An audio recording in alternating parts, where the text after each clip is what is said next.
Hey guys, if you enjoy this episode, please support this podcast by going to talkmurder.com/join and becoming a Talco Supremo. Hey John, I know you've been a bit tied up lately, but I was wondering if you could cover a case that has both intrigued and disturbed us Wichitans for decades. Yes, I'm referring to the BTK, bind them, torture them, kill them, Dennis Rader. Now, Rader's daughter recently published an autobiography in 2019, and in her tell-all, she discusses life with her father/serial killer. Although at the time, Dad, to her, was nothing more than a doting father, a proud Boy Scout leader, and a prominent member in his Lutheran church. Anyways, I love binging TM2M, especially during this crazy quarantine, and I know you'll do a fabtabulous job disentangling this story for us. You always do-da. Love, Alicia.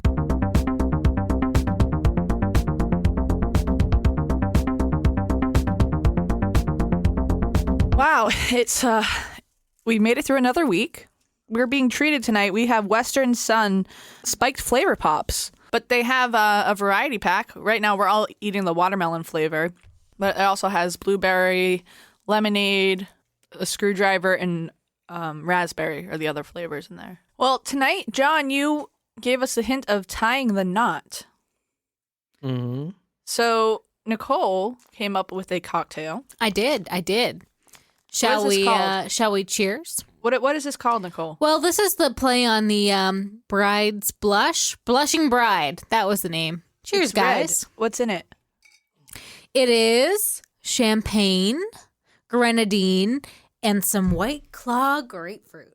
Oh, that's good. This is champagne like Wine. a marriage thing? What? Yeah. The hint was tie the knot. Yeah, you drink champagne at weddings, for one. And two, it's called the blushing bride. You guys obviously have a different meaning of tie the knot than I do. Well, I don't know. I think this might be about... Wasn't there that thing that you boys were talking about, like what that tie the knot really means, where it got its name?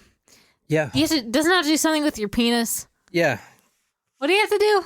Something with the wedding rings? I don't know. Something you put your penis through the knot or something. I don't know. All right, Nicole. The hint is tie the knot. So where are we going? Who we killing? I think we're going down to Texas, and we've got a young couple, and they're getting married, but they're running from the law because they've murdered someone. Ooh. I say that it is involving some sort of bondage. Like, it may be a couple, maybe a killer couple, but like... They're freaky deaky. Yeah, they have a couple of kinks, and they are into the BDSM. Those are both wrong, he says. Oh, yeah. And you're idiots. Surprise shots. Surprise shots. We don't know what they are because they're a surprise. It's peanut butter whiskey. It's peanut butter jelly time. Peanut butter jelly time. But wait, there's more. Peanut butter jelly time. What? Peanut butter whiskey with creme de coco. Oh, that's good. It's like a Reese's shot. I liked it. I do like that peanut butter whiskey. That is pretty good. Mm-hmm. It's dangerous. Okay, Niquiz, our third place geography bee. Mm-hmm. I'm going to name some celebrities, and they're all from this state. Okay. Number 1, Kirstie Alley. Number 2, Harrison Ford. Amelia Earhart. Who the fuck is that? She's the first woman to fly. Oh. She's the one who disappeared. All right, She's in the Bermuda Triangle. Let's do some fun facts. Okay. The nicknames for this state include the Sunflower State, the Jayhawk State. Oh, yep, I know. Currently, a city in this state holds the world's largest ball of twine. Look at this bitch. This thing is huge. What is Kansas? Kansas is correct. I didn't know Harrison Ford was from Kansas. Yeah, and Don Cheadle. And Morgan Freeman. No. So tonight we're going to Kansas. Can of whoop ass. I'll open up an $8 billion can of whoop ass and serve it to you, and that's all I got to say about that. And like always, I want to start tonight out with A Bible verse. a Bible verse. So tonight we're reading from the book of Matthew. Who's Matthew, Jen? He's one of the 12 apostles, and he's one of the 4 gospel writers. Read this, Niquiz. I am sending you out like sheep among wolves. That's not how you read it. Read it, Jen. A reading from the book of Matthew, There you go. according... That's how you read it. I am sending you out like sheep among wolves. Therefore, be as shrewd as snakes and as innocent as doves. Tonight, we're going to January 15th, 1974. It was a Tuesday. The killer I'm talking about tonight, this is his first murder, which is kind of crazy because he basically goes into a full house to do what he wants to do. This is the home right here. GoTalkMurder.com. Oh, that's a cute house. Yeah, small house. It's in the morning, and you can kind of see this is in a subdivision, so it's not out in the sticks. So it's kind of brazen that he even went here to begin with. But he gets there early in the morning. Now, his initial plan was to enter the home that you're seeing right now when the husband was not at home. And he's actually been stalking the wife for quite some time, for a few weeks. And he had it all planned out. But the husband was actually home, and he didn't know that. He thought he was already at work. So did the murderer know the wife, or was he just stalking her? I'm going to get to that. He didn't know her personally, but he knew her through stalking her. Okay. You know, he's a stalker. He watched her for a few weeks, got her routine down. So kind of like the Jamie Kloss story where, like, he saw her and, like, picked her. He goes into the backyard of this house you're seeing, and the first thing he does was cut the phone line. Now, this is going to be part of his MO. He takes a hunting knife and cuts the phone line of each victim's house before he enters. And in fact, future victims, mostly women, will be terrified to go back home at night alone, so much so that they would open their door, unlock it, open it, run in, and immediately pick up the phone to see if there's a dial tone. If there's no dial tone, they'll get the shit out. That's how they knew if this guy was in the house or not. This sounds like a movie plot. How did you get into the house? I came through the back door, cut the phone lines, waited at the back door, had reservations about even going or just walking away, but pretty soon the door opened and I was in. All right, so the door opened, was it open for you or did something? I think one of the kids, the junior, or not junior, yes, the young girl, Joseph, opened the door. He probably let the dog out because the dog was in the house at that time. The back door opens. Now, he's sitting out there in the backyard. He is creeping up. He just cut the phone line, and he's ready to do what he's going to do. And he thinks the husband's gone, and it's only the wife and the kids because he knows the kids are there, but he doesn't really care. The dog starts barking. The dog's name is Lucky. He begins to bark. Bark, bark, bark, bark, bark, bark, bark. And then the back door opens and a little boy is staring at him straight in the face. This guy is like in shell shocked. I mean, this is his first time killing and there's a little boy just like staring at him. Okay, so immediately he pushes the boy inside the kitchen and he pulls out a .22 caliber revolver. Now the dog is in the kitchen as well. And the husband walks in. He thinks that the husband has already went to work. So that surprises him right off the bat. And this is his first time, remember? So there's a lot of mess ups he's doing. Right. Beforehand, did you know who was there in the house? I thought Mrs. Otero and the 2 kids, the 2 younger kids were in the house. I didn't realize Mr. Otero was going to be there. Immediately, he says, quote, "There's a stick up." He basically says, "I'm just going to rob you guys. Because I'm wanted in a few states, I'm just going to rob you guys. I'm going to take your car, and then y'all are going to be free. No, I'm not going to hurt any of you."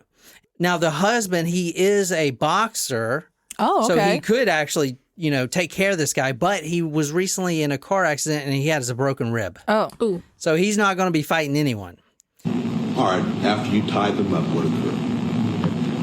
Well, they started complaining about being tied up, and I re-loosened the bonds a couple of times, tried to make Mr. Otero as comfortable as I could.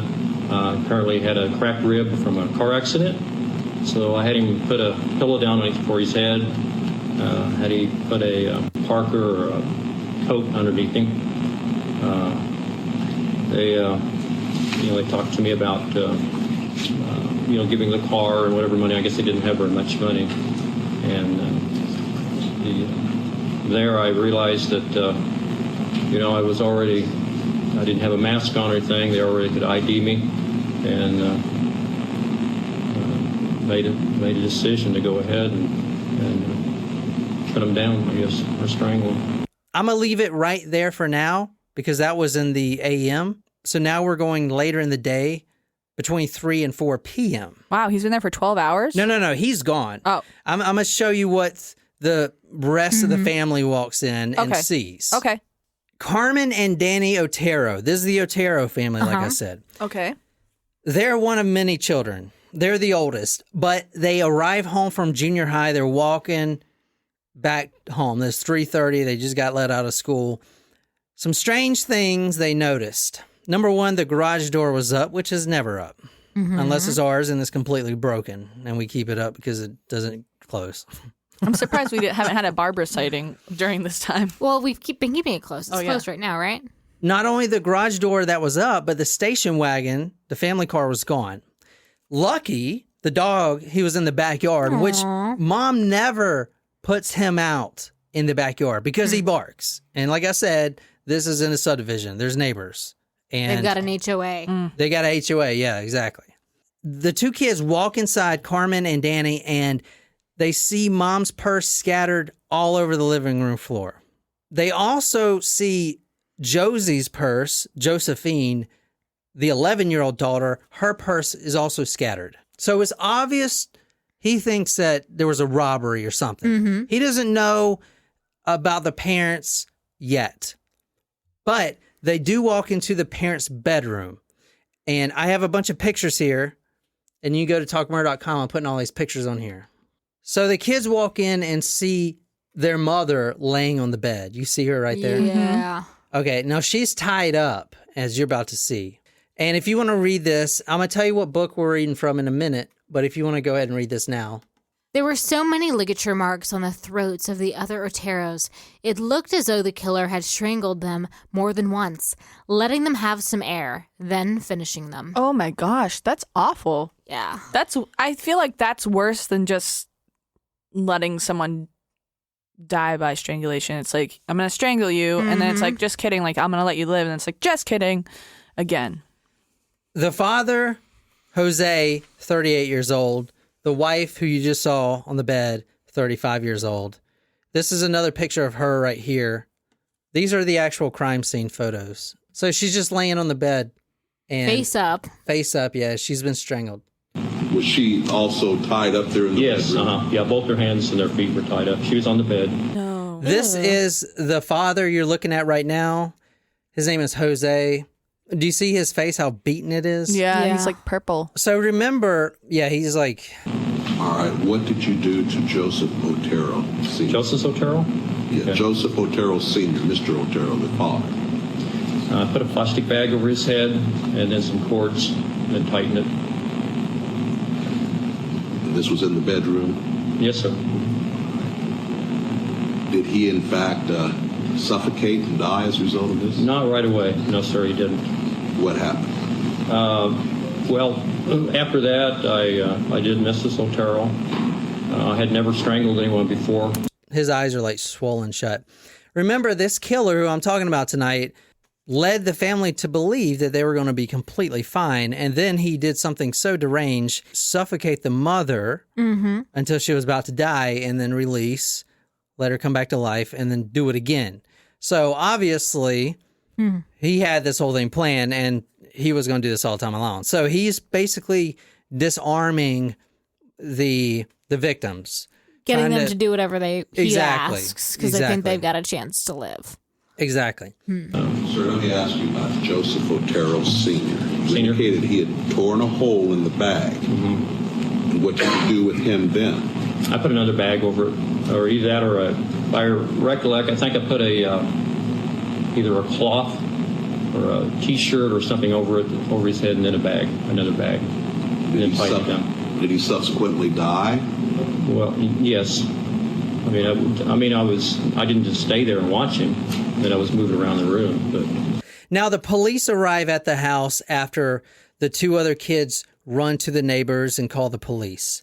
Carmen and Danny Otero begged the police not to let Josie and Joey come home because they don't want them to see the parents like this. Joseph, or Joey, is 8 years old and Josephine is 11. These kids are begging the police. The police go in there and do a full search.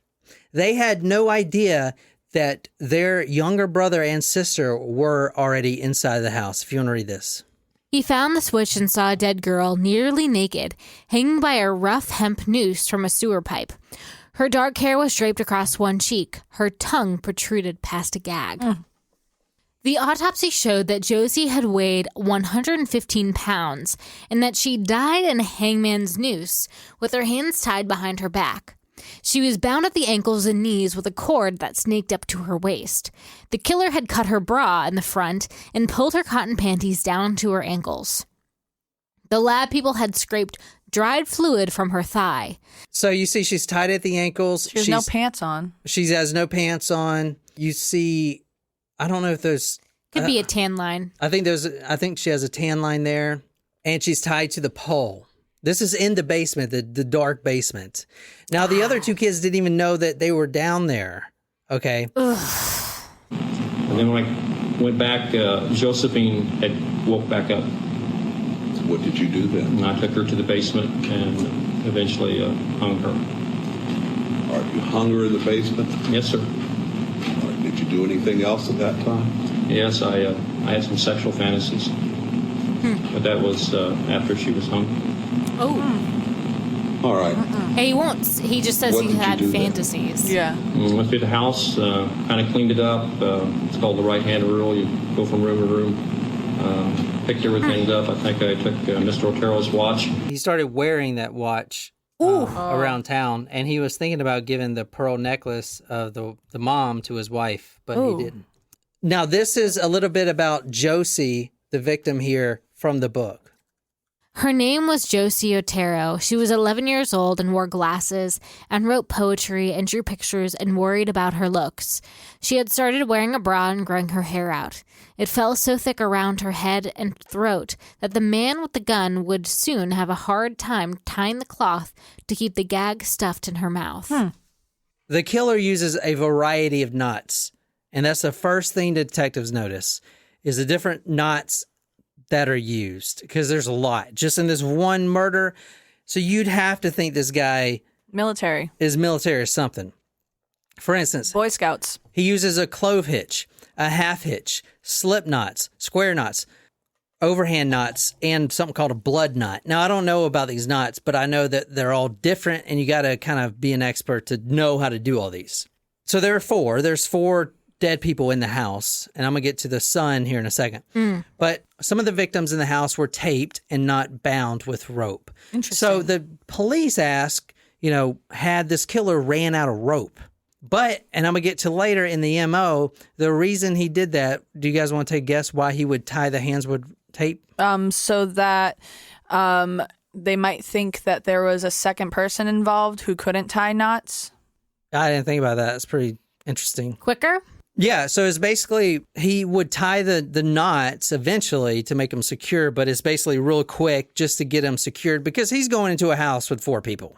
Yeah. Yeah, I know two of them are kids, but you have two adults there, so you got to tie you got to get them subdued pretty quickly. All right, so let's go back to Josie right quick. You saw her body on the pole right there. Now this is the lower part of her feet. You can kind of see the knot used that she was tied to the pole. Yep. This is a different knot. Now, I'm not sure what the knots are, but that's her hands behind her back.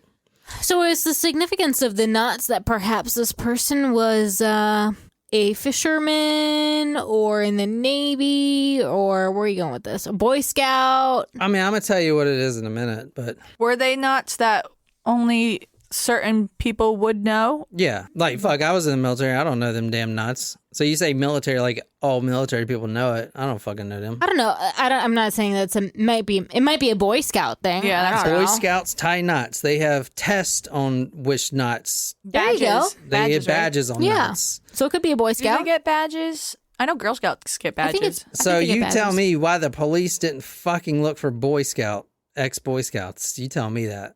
I don't fucking know why they didn't. Was the killer a Boy Scout? Fuck yeah, he was. Look at that. See? Was he an Eagle Scout? Those are like really fancy Boy Scouts. Those are like the top Boy Scouts.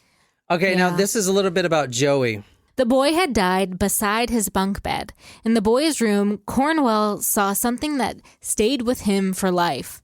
Chair imprints on the carpet. They looked fresh. Cornwell thought he knew what that meant. The killer, after he tied the boy's wrists, after he pulled the 2 shirts in a plastic bag over the boy's head, after he pulled the clothesline tight around the boy's neck, had placed a chair beside the child so he could watch him suffocate. That's pretty fucked up. The killer also has a thing for asphyxiation. I don't know. This guy's really fucked up. I'm telling you Well, that he right like let the mom, he choked her out, let her come back, choked her out, let her come back. You would kind of get the sense that he kind of liked that. now. Oh yeah, he fucking loved it. Yeah. Which is crazy because he would, all the victims, you know, he says, "There's just going to take a minute. I'm just here to rob you." He had a fixation on asphyxiation. This clipping right here is from the Parsons Sun in Kansas, Saturday, January 19th, 1974. Suspect sought in Otero slangs. Police Chief Floyd Hannon said the man was observed by 2 and possibly 3 witnesses prowling outside the house, and they said they thought an attempt to gain entry at the front door. The suspect was described by the police chief as between 28 and 30 years of age, between 5'10" or 6 feet tall, and dark complected. He was a slender-built man with long shoulder-length brown hair and wore a long, dark overcoat. Hannon said witnesses told police. I couldn't find the actual police sketch anywhere on any blog, so I had to search these old newspapers, and I did find it. Ooh. And so you'll only see it at talkmurder.com, promise you that. But this is the police sketch. The artist's conception of a suspect in the murders of 4 members of the Jose Otero family of Wichita was released by police Friday. Chief Floyd Hannon said that the man's hair was bushier and longer than shown. Police have no suspects in the case. The sketch was based on reports of witnesses, Hannon said. So there was actually 3 people that witnessed this guy creeping around the yard. Now, I'm going to tell you right now, that ain't even close. What that is the father. Mm-hmm. Okay? Because it's a Hispanic man. That's the father. That police sketch is the father. Did they just maybe assume that it was going to be a Hispanic person because of the victims? I don't know. I mean, I don't know why they did that. I think that's a good point, Jen. The station wagon, remember the kids came home and the garage was up, but the station wagon's gone. Yep. That was found at the Dillon's grocery store at Central and Oliver. The driver's seat was pushed forward a bit. What does that indicate? He's short. He's short, but he's not. Turns out this guy reads a lot of detective magazines. So he did that on purpose to throw off the cops. That must have been uncomfortable Interesting. for him. No, Or he could've just done it after. He did it after he parked. Oh. What the fuck? What the fuck? I don't know. Listen, it's been a really, really long quarantine. My brain is not right.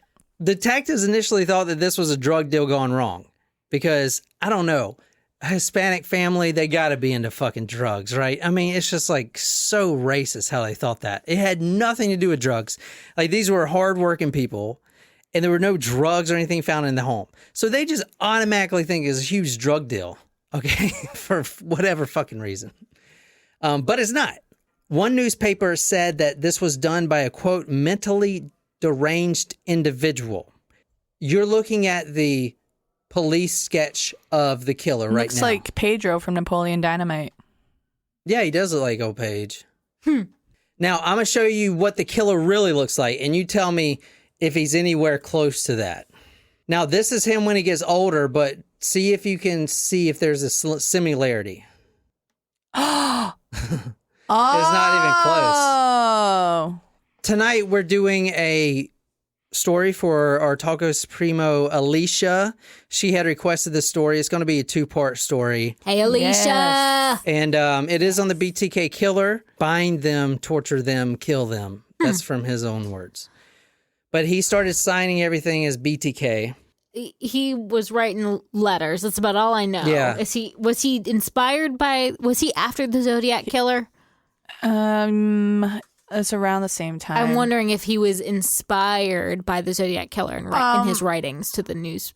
So there's a lot of reading material tonight that we're going to get through, a lot of interesting stuff. Number 1, the book Bind, Torture, Kill. This is from Roy Wenzel, Tim Potter, L. Kelly, and Hearst Lavinia. Half of them are journalists, and I think 2 of them are detectives.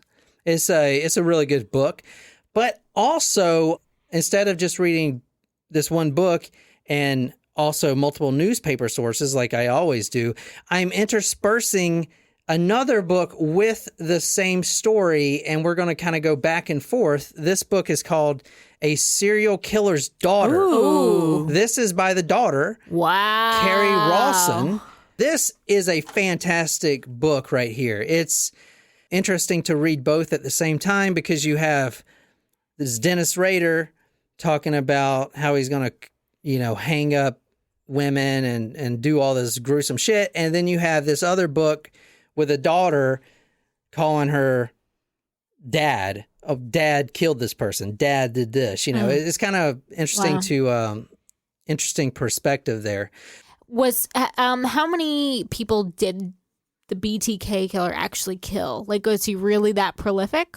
So he killed 10 people altogether from January 15th, 1974, and he was caught in 2005. Whoa. Yeah, so he actually, I think this is the first serial killer ever to come out of retirement. Quote, come out of retirement. He told the newspaper he's coming out of retirement as a serial killer. And then he got caught. Well, then he got caught years later. But, it's kind of crazy. I'm very curious when we get to this point of what made him want to come out of retirement. Well, because he missed it. You'll see that this guy really, really loves what he's doing. So, like, this story kind of put a new perspective on serial killers for me. Because if you... Oh, God. Don't frame it that way. If you read about the Ted Bundy story, he's also a serial killer. But his mindset's completely different. It's not like he really wants to. I mean, yeah, he does, but he's just trying to get his sexual jollies. And they're so overpowering that he'll kill for it. BTK is like an Israel Keys where he just wants to kill people. And he gets satisfaction off killing people. Like, he's a true serial killer. And there's some sexual things involved. He is raping a couple of the females. But he's doing it because he loves the pleasure of killing rather than the pleasure of, like, beating a woman to death or something. Yeah, exactly. Okay, so that's how I'm structuring the story. It's going to be a 2-parter, so let's get on with it. So was this particular family that we first talked about, were they the first victims? Yeah, they were the first, which is crazy because why would you, pick a whole family for your first time? Now, we're going to April 4th, 1974. That is a Thursday. So when was the first murder? Do you guys remember? On a Tuesday, the 15th of January. January 15th, 1974. Now we're going to April 4th, 1974, a few months after. Now, it's interesting, when I actually looked up this date, and the reason I look up the date is to see the day, and it was a Thursday. But when I did look it up, and this is not related to the story, but I thought it was kind of interesting, there was a lot of videos about the killer tornadoes. Oh. The day of the killer tornadoes, April 3rd through April 4th. Now, these things are freaking deadly. Yeah, I would not want to live in the Midwest because of that. No. But they have a whole documentary on these tornadoes that killed hundreds of people or whatever. Well, but you it's heard like a about whole thing. It's like a day of tornadoes. I thought it was just fake, like a horror movie. Look at that thing right there. Look how big that thing is. Scary. So Yeah, scary. so this was during the day of the killer tornadoes. And I thought it was a movie because it looks like a movie, doesn't it? Like an old movie. Yeah. But this is real. This is real footage, of them documenting the killer tornadoes. Wow. I guess this was the first time that they had the news media, the radio and the televisions available and the weather forecasting available during this tornado spree. Because a lot of this that you see here are the weather forecasters trying to get the word out. All right, so after the first murder, there's a few things that he did. Number one, I don't know if you remember hearing in his court statement, but he referred to his victims as projects. Oh, I didn't hear that. So from now on, he's going impersonal. From now on, he's going to start labeling his missions, if you will, as projects. So the project that we're going to talk about now on April 4th, 1974 is from his vernacular, Project Lights Out. Whoa. Well, I don't know how to exactly say that. I had many, what I call them projects. There were different people in the town that I followed, watched. Kathleen Bright was one of the next targets, I guess, as I would indicate. He also named his penis Sparky. No. It's a spark plug for their lights out mission. Are you serious? That's really a really bad Sparky? morbid joke. But Sparky, it sounds like an old mechanic. Hey, take my car down to Sparky's. I think of a dog. What? Did Why, he though? refer to his penis like in court and stuff like that? So- Old Sparky here. A thing about the BTK is he's very organized, and he started keeping immensely detailed journals in his home, and he labeled them BTK, bind them, torture them, kill them, and he started documenting everything. He also started to troll, which is basically stalking. If you want to read this is from BTK. This is from the BTK book. He was trolling every day now, spying on women, following them to work and back home, writing notes on each. He had to keep track. He spied on multiple projects, breaking off if one did not look safe. He peeped in windows, walked alleys, and hunted females living alone. So did he learn after the last one that he shouldn't stalk families? Yeah, so he learned a few things. Number one, no dogs. Number two, no men in the house. And no kids in the house either. This next one that you're going to see that happened April 4th, 1974, Project Lights Out, was a single female. Or that's what he thought at least, but then the male did show up. So BTK didn't have the best of luck when he first started. All right, this is Kathy Bright right here. She's a 21-year-old. She's a college student at Wichita State University. It's kind of ironic. Her name is Bright, and the project's name was Lights Out. I wonder if that's why. BTK actually spotted her one day while he was taking his wife to dinner. She was out collecting her mail. She's a college girl living alone, no man, no children, and no dog. This is his second murder. Now, I mean, to think about the mindset of this guy, he just did this awful, horrendous crime, killed a whole family almost. Right. And now he's taking his wife out to dinner, and he sees Kathy Bright, and after that, that's all he could think about is what he wants to do to her and everything else. At this point, he's 29 years old, I believe. He's also a student at Wichita State University as well, and he knew that she was Kathy Bright. So his ruse upon entering her home is going to be, he's going to carry his books up to her door and ask if there's a quiet place to study. That's his ruse to get into the apartment. So he's going to walk with her or like randomly show up at her doorstep? Randomly show up at her doorstep.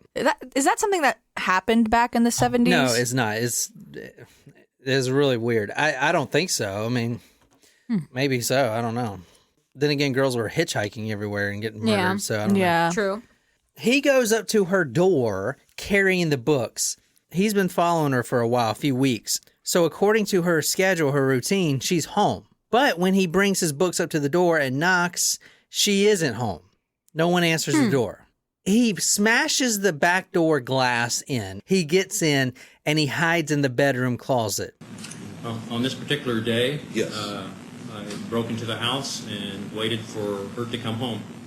How did you break into the house? Through the back door on the east side. He waits for her to come home. Now, at this point, he has both the Colt 22 pistol that he used in the first murder, and he's also got a .357 Magnum, which is a huge-ass gun. It's the Dirty Harry gun. I That's have a not seen that big- movie. Me either. That is a huge round coming out of that.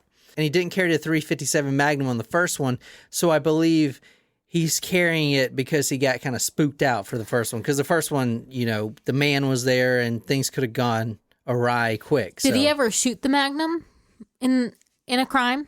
No. I'm wondering because I feel like that's not a very common gun. No, to be just like carrying around. Like, it's who a fucking big carries ass a Magnum? gun. Let me show you this thing. It's big. Isn't that famous from like Pulp Fiction and stuff too? Look at that bad boy. Shit.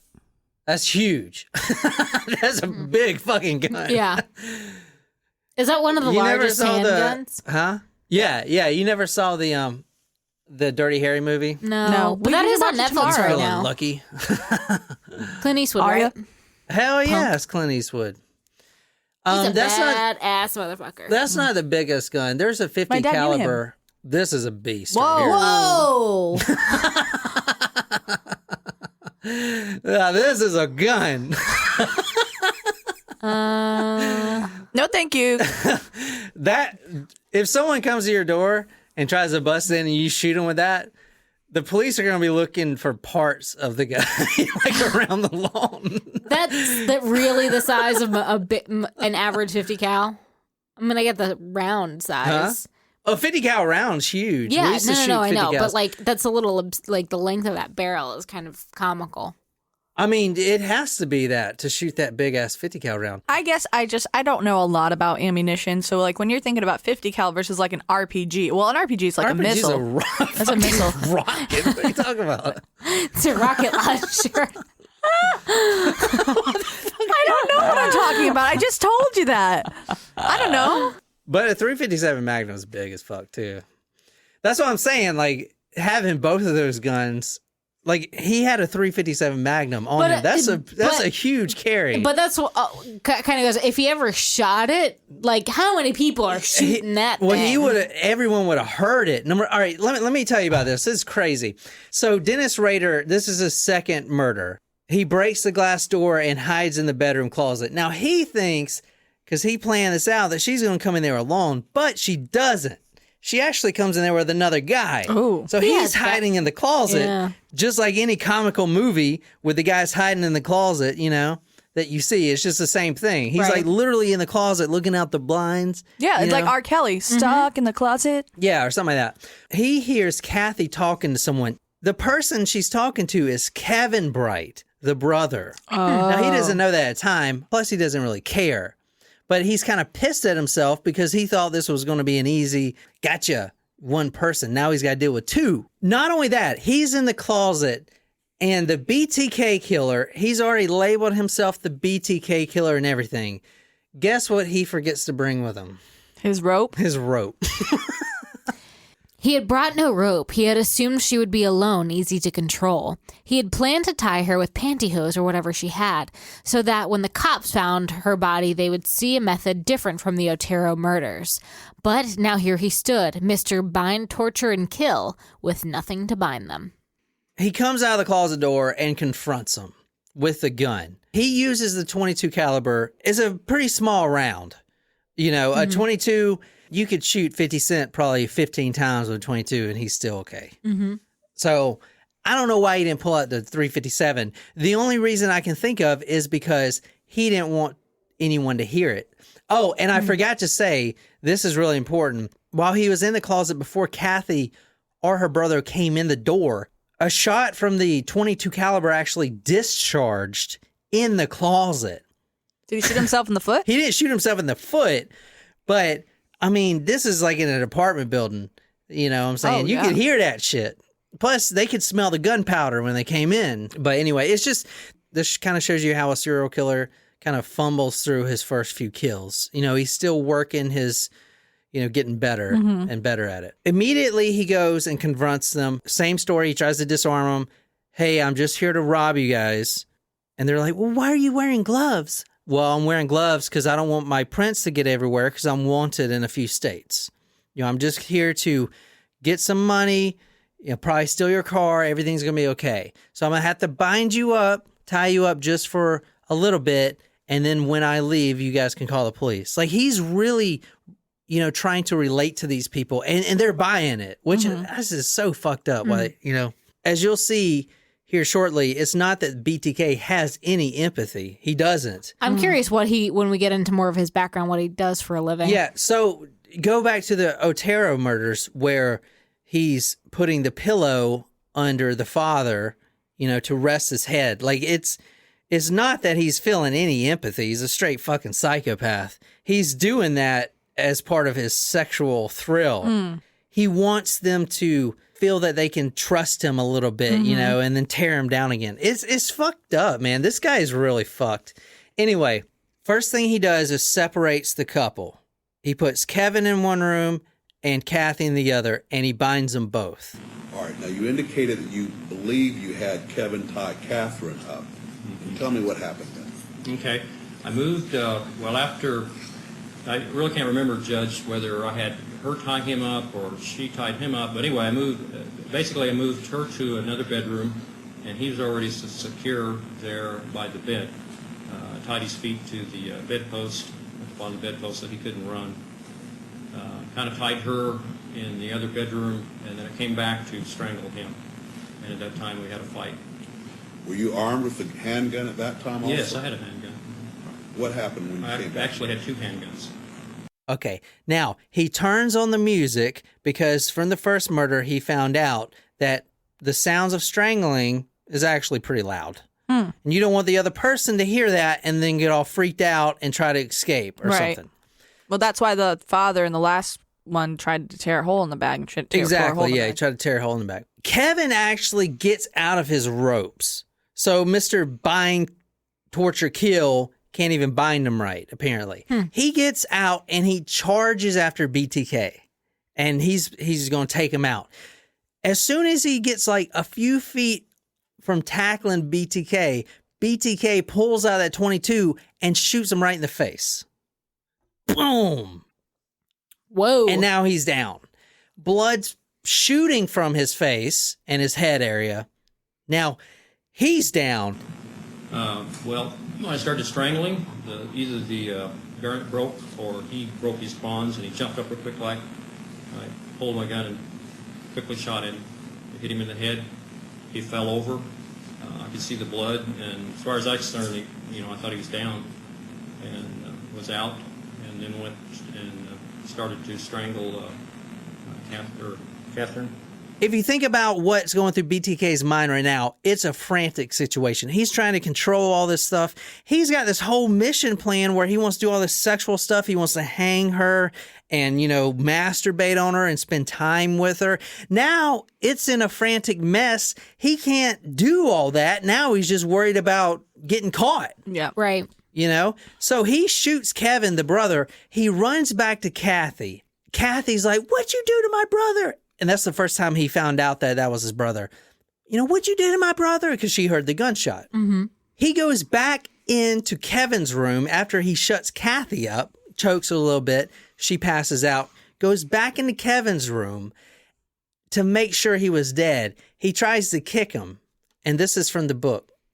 Kevin leaped up, charged again, broke the bindings on his wrists, and grabbed at the gun. For a few moments, Rader thought he would die right there. Kevin got his hand on the trigger and tried to pull it. They fought, grunting and straining, until Rader broke free and shot Kevin in the face, dropping him again. Rader ran back to the woman. She was thrashing like a snared bird. He picked up a piece of cloth, looped it around her throat, and began to pull. She broke free from the chair. He wished he had brought his own rope. Well, he's not very good at killing people. And he jumped up, and we fought, and he at that time shot me because he got the other pistol that was in my shoulder here. I had my Magnum in my shoulder. So shoulder holster. Did you have it in the shoulder holster? Yes, and I had the Magnum in my shoulder holster. The other one was a 22. And we fought at that point in time, and I thought it was going to go off. I jammed the gun, stuck my finger in there, jammed it.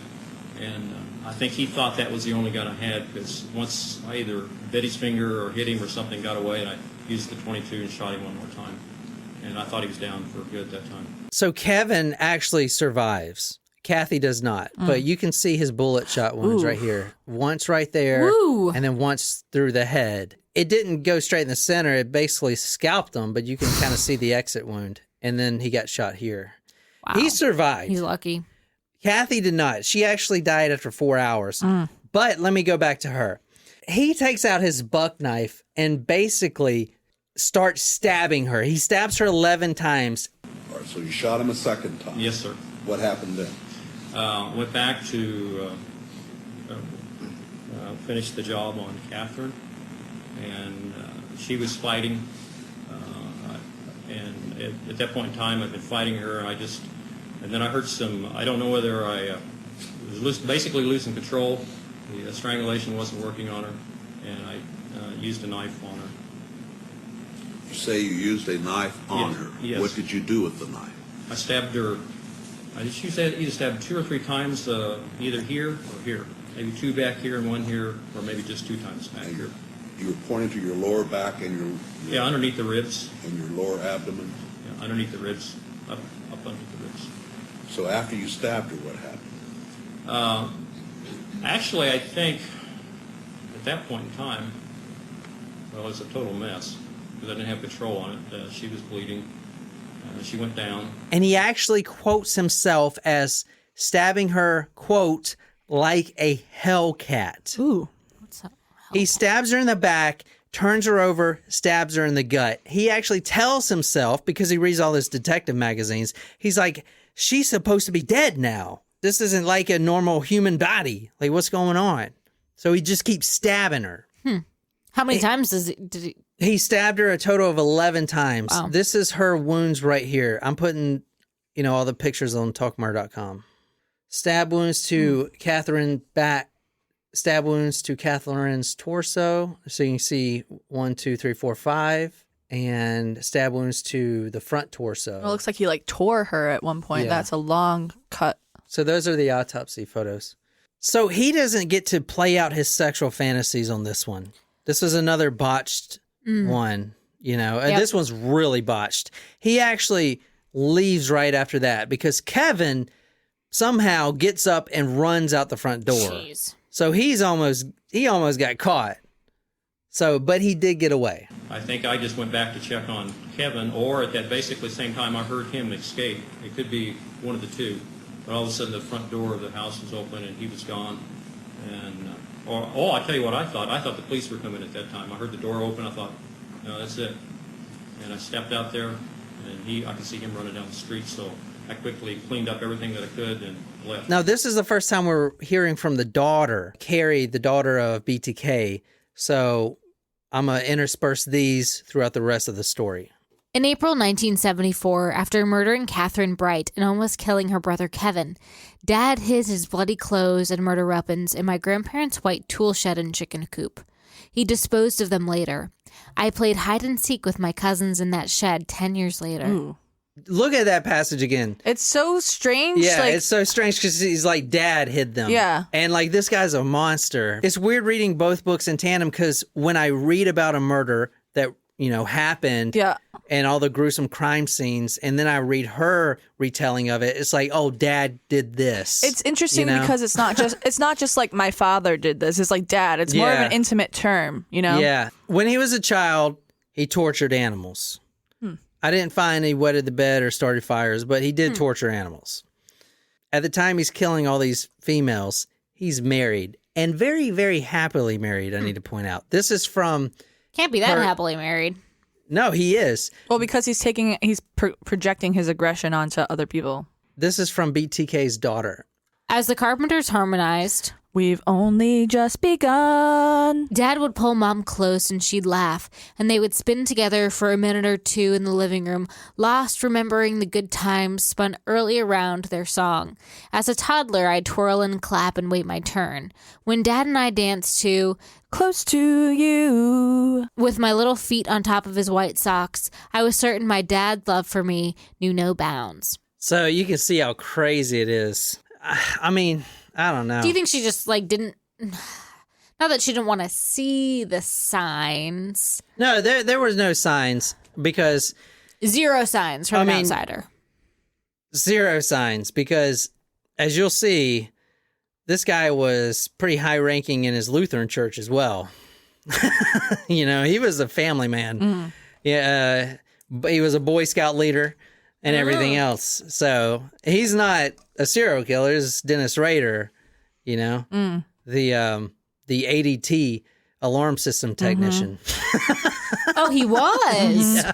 Now, this is the home that they grew up in. And this home is no longer there. According to Kansas.com, this house was demolished in March of 2007. Related That's to probably him good. living there, or just it was it planned Yeah, that way? no one wanted, and No one would want to buy it. no one wanted to buy it. It was valued at $56,000. Oh. Now, this is the family. As I said, BTK really loved his wife, Paula. Like, what's going on with Paula these days? How did she Oh. handle this whole thing? Oh, they're divorced Well, instantly. Yeah, but I mean, you don't want to say married to that guy. She didn't see it coming, though. She No, didn't see it coming at all. No one saw this coming. Nobody saw this coming until 2005 when he gets arrested. That's when they saw it coming. I don't know, personally maybe- think they should have figured it out because, dude, you got all the knots, and he's, I don't know. Even Anyway. with me, I mean, knowing like all the knots that you mentioned, that's a very specialized thing. His military career, he joined the summer of 1966. Now, he enlisted before he was actually drafted. I believe this was so he can avoid going to Vietnam. He did enlist in the Air Force as a communication linesman, and he was sent to Greece, Turkey, South Korea, and Okinawa. Isn't that where your sister's from? Japan? Or living? Iwakuni. Iwakuni. But he did serve 4 years in the Air Force. After he got out of the Air Force, he worked for Cessna. You know Cessna airplanes? I used to jump out of them things all the time. And he was an aircraft mechanic. He was very smart. He's an engineer. He's extremely intelligent. His wife actually worked at our favorite place, the VA.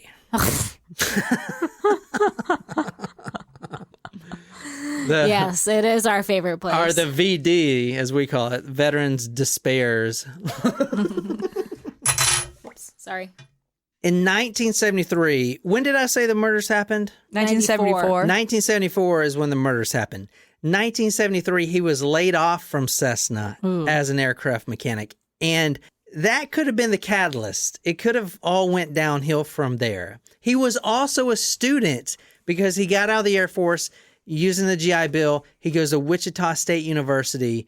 He pursues a bachelor's in administration of justice. He's getting a criminal justice degree. I mean, can you see the irony here? Yeah. But don't you think he did it? He did it so that he could learn the ins and outs of the law and was I it think he more did it. educational for the other side? I think he has an interest in law enforcement, but I believe he did it just as another fuck you for the police that can't catch him anyway. Yeah, I think he did it so that they would have a harder time catching him. Yeah. I think also too, going back to your point about like Boy Scouts and having a specialized skill of tying the knots. I think during the time when he was growing up, probably the 50s or late 40s, 50s, right? Late 50s, 60s. That's something that's way more common than it's back then than it is now. Like, you don't see people join the Boy Scouts as much now because of all the scandals and everything. But I feel like back then it was something that a lot of kids did. Maybe, but that's still a pretty solid start. I don't disagree. I'm just trying to think in the mind of like why they wouldn't have gone that route. Yeah. Very possible. After the Otero murders, Dad started classes at Wichita State University, pursuing a bachelor's degree in administration of justice. Studying law enforcement, Dad kept his own ironic, nefarious agenda hidden. Attending college became a cover story for Dad at times. He'd tell Mom he was headed to the campus library to study, while he was actually out trolling for victims. This from KSN News. I found on YouTube from 2005. It's they're an NBC affiliate. An alumni book shows Rader graduated WSU in the late 70s. Police linked a BTK letter to a school copy machine, and the brother of victim Catherine Bright reports BTK asked him if he'd seen him around campus. So if studying criminal justice isn't ironic enough, he joins ADT. Remember, he got fired from Cessna, so he joins ADT Alarm. They're still around, I'm pretty Yes, sure. they are. So he joins ADT, installing home security systems. Now, what's crazy about this is because at this time, everyone's worried about this phantom killer. Now, they haven't heard the name BTK yet because he hasn't sent the letter I'm about to tell you about. But all the females are worried that they're going to be next. Right. They know to check their phone as soon as they get in because it's always the phone cord that's cut. Right. And to install a security system. And to install a security system. And guess who's going to come install it for you? Mr. Dennis Rader. Exactly. Isn't that crazy? Yeah. So, I Pretty mean, fucked up. yeah, it's fucking crazy. The whole city was getting alarm systems from ADT. BTK liked that. He liked the irony behind that. As my father studied justice and worked in security, he stole those very things from the Otero and Bright families. He also grew overprotective of his own family.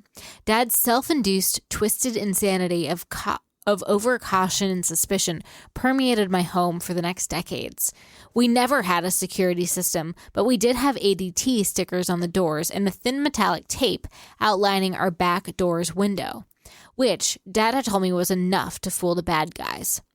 After his arrest, Dad said about this time, I became overly defensive. I watched the road outside and had a loaded gun ready. I made sure our locked windows were secure, probably like everyone else in Wichita. He didn't have an alarm system because he was the bad guy. Right. Who's going to break into a serial killer's home?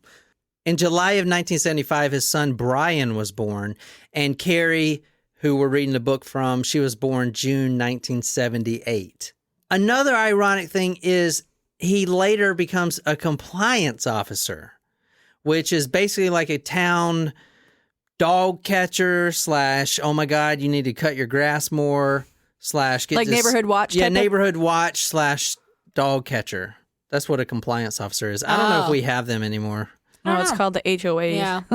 So he went around Wichita and did that. Yeah.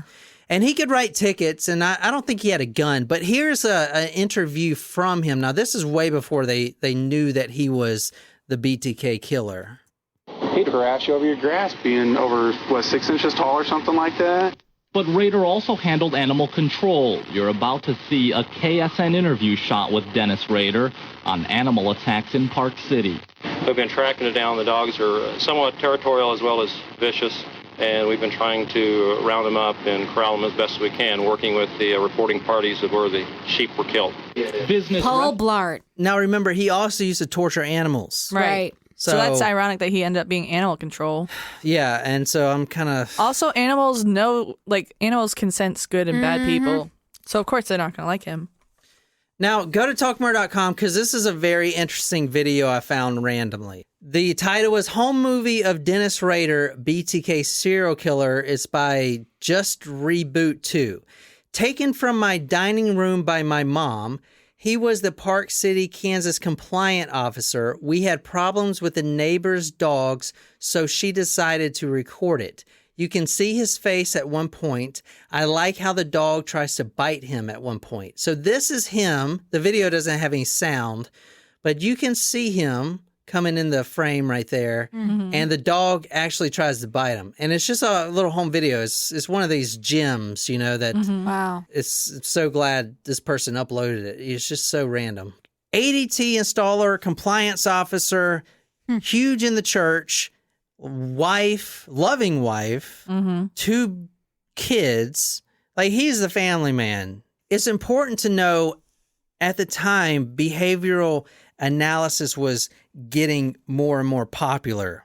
In fact, some of those guys that created it, like Robert Ressler, he actually profiled Dennis Rader. Really? Like before he knew he was Dennis Rader. But one of the things about a serial killer that the FBI says is that they escalate as far as time periods. Okay. Dennis Rader didn't fit that. Right. Okay. He would kill once or twice a year and then wait 6 years. You know what I'm saying? Like, he didn't escalate. What I'm trying to say is he didn't fit that role as the quote unquote serial killer. So the detectives had a hard time labeling him as a serial killer.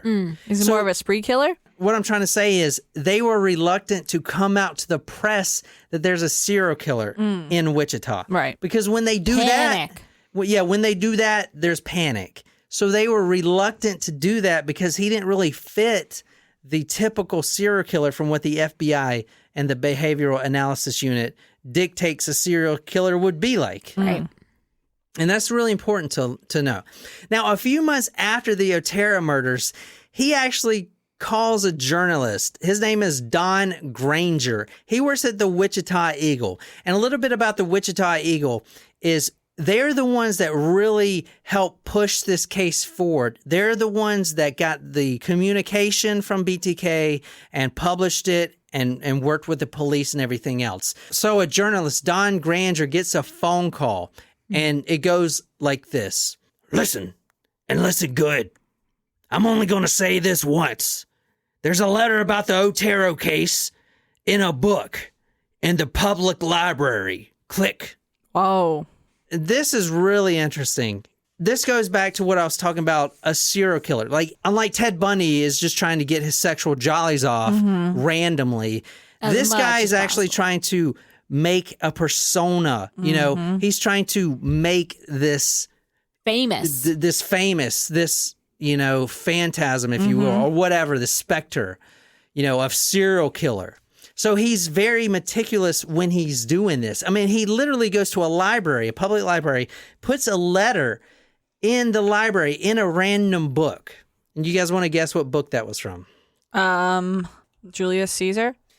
No, it wasn't, but it was also another good hint about who the BTK was, which I don't know. I feel like they should have really latched onto this, but I didn't see anywhere where they investigated the actual book name itself. The book is The Applied Engineering Mechanics. Now, he was an aircraft mechanic. That's another clue, yeah. So it's not random. It's not random. How did they find the book? And here's the thing. He does this on purpose because he likes to kind of play with the cops. Yeah, he's fucking with everyone. He is the Hannibal Lecter.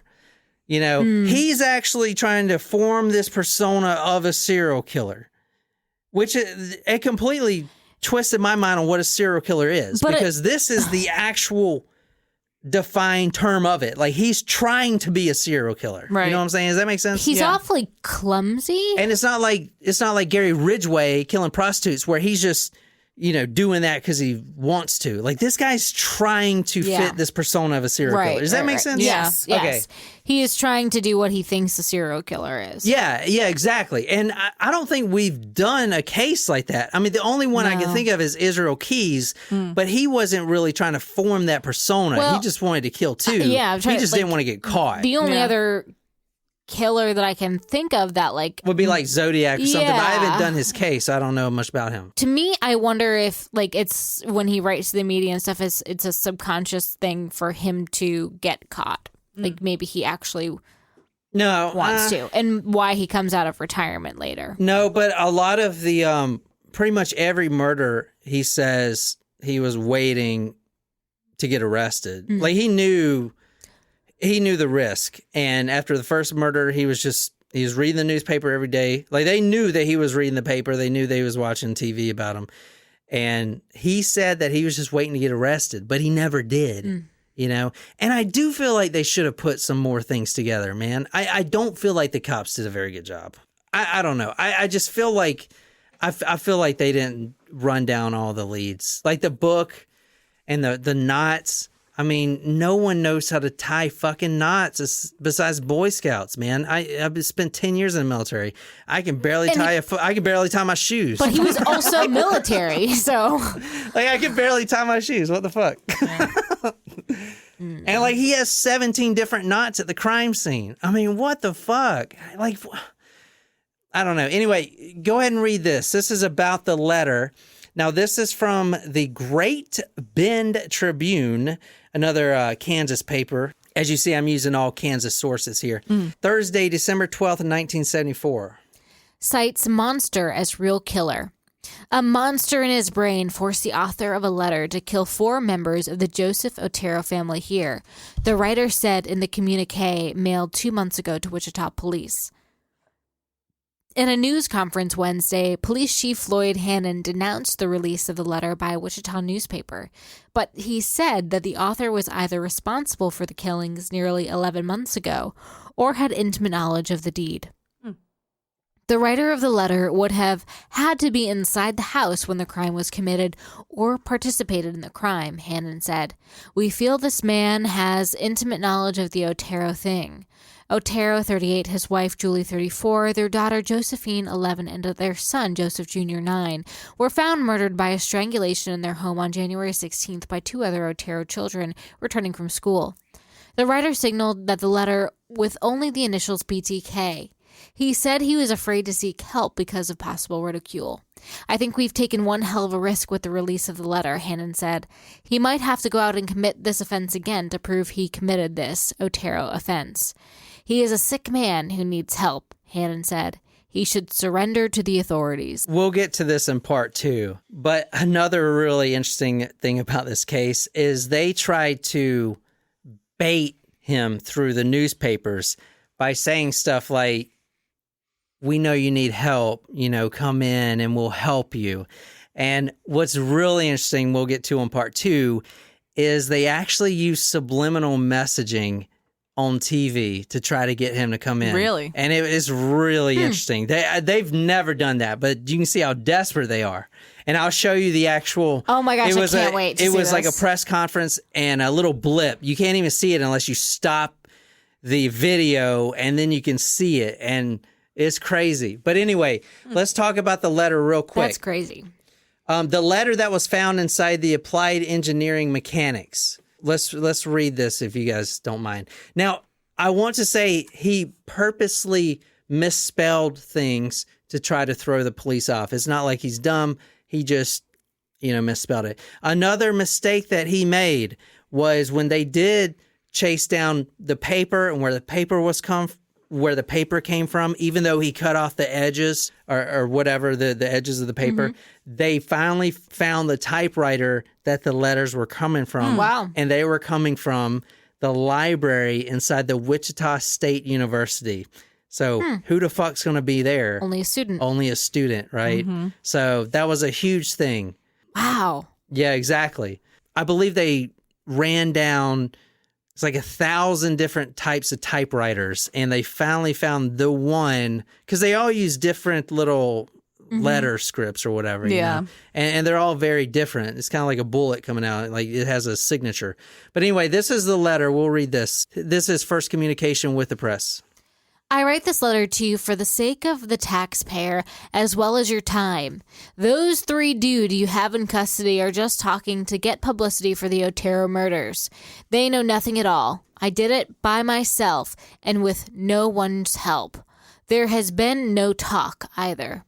Let's put it straight. Okay, so what he's talking about now is there were 3 inmates at the prison that said they had knowledge on the Otero murders, and they were basically making shit up.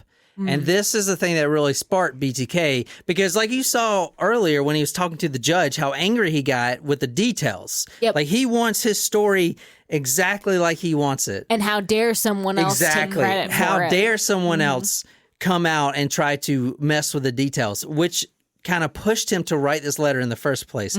So when he says there, let's put it straight, then the letter goes on to accurately describe the positions of the body, something only police would know and has never released to the media.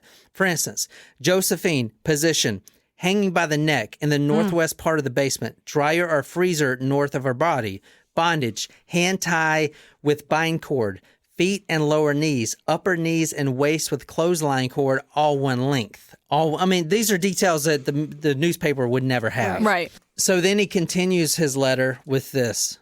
I'm sorry this happened to the society. They are the ones who suffer the most. It's hard to control myself. You probably call me psychotic with sexual perversion hang-up. Where this monster enter my brain, I will never know. But it here to stay. How does one cure himself? If you ask for help, that you have killed 4 people, they will laugh or hit the panic button and call the cops. I can't stop it, so the monster goes on and hurt me as well as society. Society can be thankful that there are ways for people like me to relieve myself at a time by daydreams of some victim being tortured and being mine. A big complicated game, my friend, of the monster play, putting victims' number down. Follow them, checking up on them, waiting in the dark, waiting. The pressure is great, and sometimes he run the game to his liking. Maybe you can stop him. I can't. He already has chosen his next victim or victims. I don't know who they are yet. The next day after I read the paper, I will know, but it's too late. Good luck hunting. Yours truly, guiltily. So the reason Nicole messed up some of the words like that is because that's how he actually wrote the letter. So I'll put that on Talk Murder, the whole letter, but you can see that he's purposely doing that. He's doing so very very strange manner. Yeah, because remember, he's a BA in freaking mechanics. But he's not like, if you really, it's like caveman talk.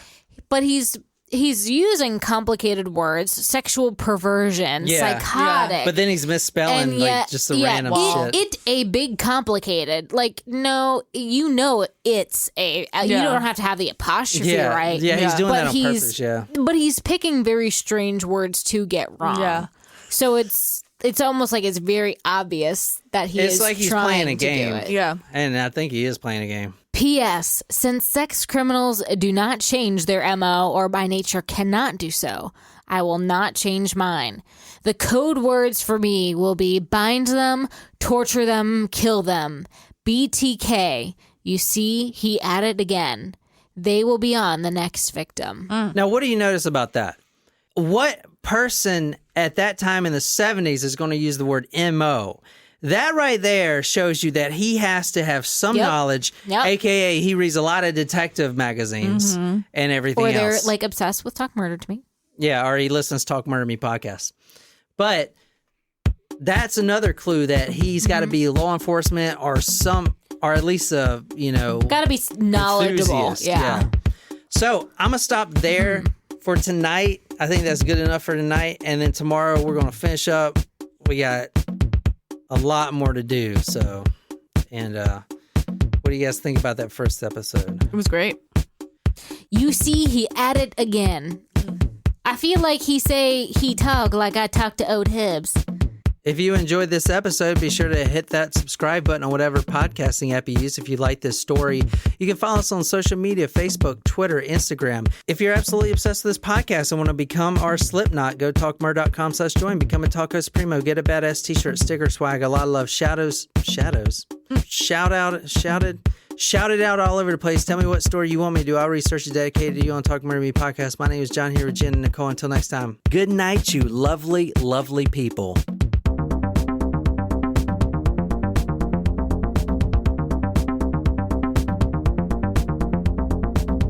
CPS took her baby.